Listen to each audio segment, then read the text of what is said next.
Your Q1 revenue is paying the tuition of a high-priced daycare that you are funding, and you're loving every minute of it. Don't worry, because Amazon, Google, and Meta have all officially surrendered as well. Have you heard of the RTO war? Oh, for the uninitiated, it is the return to office war. See, they are forcing people back to the office because they realize something that they're too embarrassed to actually admit. Their leadership systems are obsolete. Let's talk about it. I'm Dr. Devon A. Research has shown that proximity does not create performance. Architecture does. Today, we are performing a clinical autopsy on the RTO war. I'm going to show you the data that proves why your current strategy is a liability and why the office is actually the place where real innovation, true deep work goes to die. By the end of this video, I want to make sure you understand the exact math error costing you 30% in team velocity. See, if you are here for the nice, let's talk about culture speech, then I'm going to give you a minute to go ahead and leave now. If you want to build a system that dominates 2026 regardless of zip code, then pull up a seat, get you some popcorn, and just stay. Let's take a look at the body first. Most CEOs are addicted to management by walking around philosophies. They think that if they see a head over there in a chair, they see work actually happening. That's a math error. My research shows that in open office environments, the average executive is interrupted every 8 to 12 minutes. Every time that happens, it takes 23 minutes for the brain to return to a state of flow. I want you to take a moment and do the math. If you have 3 meetings and 4 quick questions in the morning, your team has effectively done 0 high leverage work. You aren't paying for output at this point. You're paying for the sound of keyboards actually clicking. See, when you force RTO without changing your architecture, you're just moving that disorganized panic from that Zoom call to the actual conference room. You've traded Slack noise for hallway noise. See, the real illness isn't where people are sitting. The illness is that your process requires constant manual intervention just to keep the lights on, man. If your business stops moving because you aren't in the room to do a vibe check, the team, you really don't have a system. You actually built a trap. I'm going to show you the neuroscience of why hustle culture is physically destroying your team's ability to solve complex problems.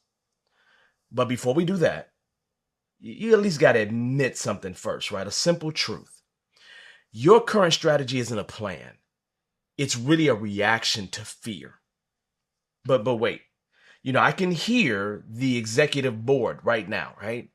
Them saying, but Dr. Morris, what about the serendipitous collaboration? What about the water cooler? You remember those things, right? Well, let's kind of perform a surgical strike on that lie right now.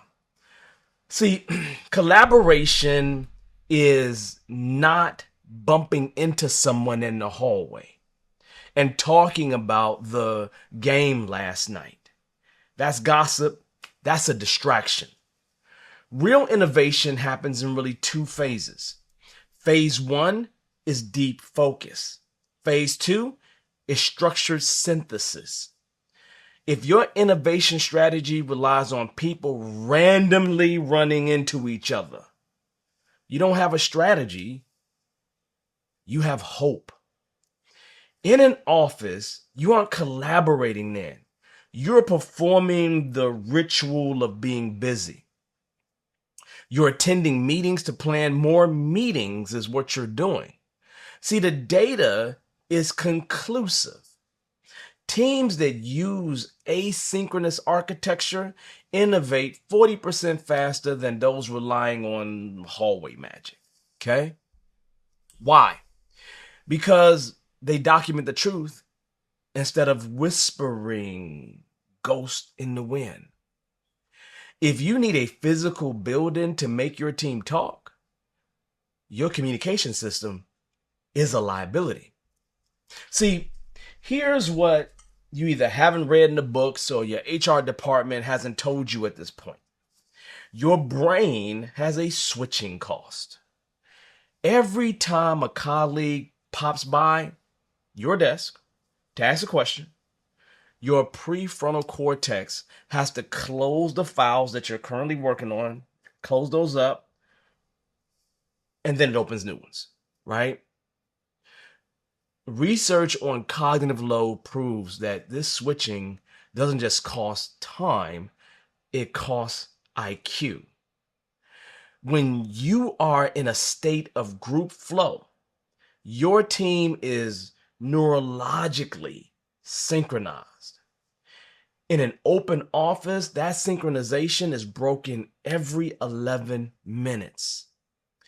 You are effectively paying your highest salaried employees and consultants to operate at 60% of their cognitive capacity. Max. See, they tell you that RTO is about innovation, but innovation requires the thing that we talked about earlier, deep focus, which I'm just gonna call deep work, right? It's those hours of uninterrupted focus. You don't get innovation in a 30-minute huddle after a 45-minute commute to work. You get innovation when you build a system that actually protects the team's attention like it's a vault. If you need a physical building to keep people focused, your leadership architecture is really a house of cards, and that's it. So then what's the fix? You stop managing the geography. Just stop and start architecting asynchronous velocity. Here's a system that we utilize at Atypical, right? It's 3 parts, right? 1, evidence-based feedback loops. Remember, data is the only authority. 2, constraint-based calendars. We kill the sinks and protect the margin. And 3, redundancy architecture. We build the system so it doesn't need a hero or a physical office to survive. When you move from hustle to architecture, your team velocity increases by 30%. Not because they're working more hours, that doesn't make sense, but because the systemic drag has been removed. You win because you stop fighting your team's biology and start using it. See, it's January 2026. The new year energy is already fading and you haven't even made it into the office yet. You keep dragging your team back to the office, back to the way things were prior to the pandemic, hoping that proximity will somehow spark performance.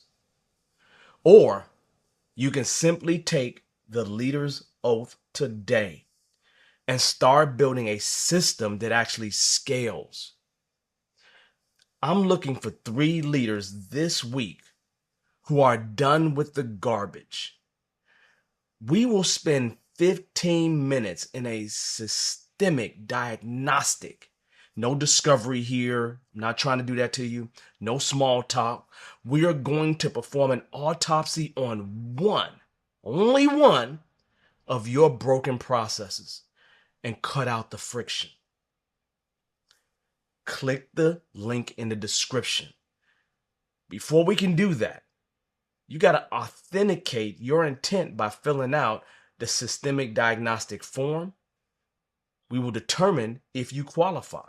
And if you do qualify, you'll get access to my calendar. Stop leading by accident, y'all. I'll see you in the audit.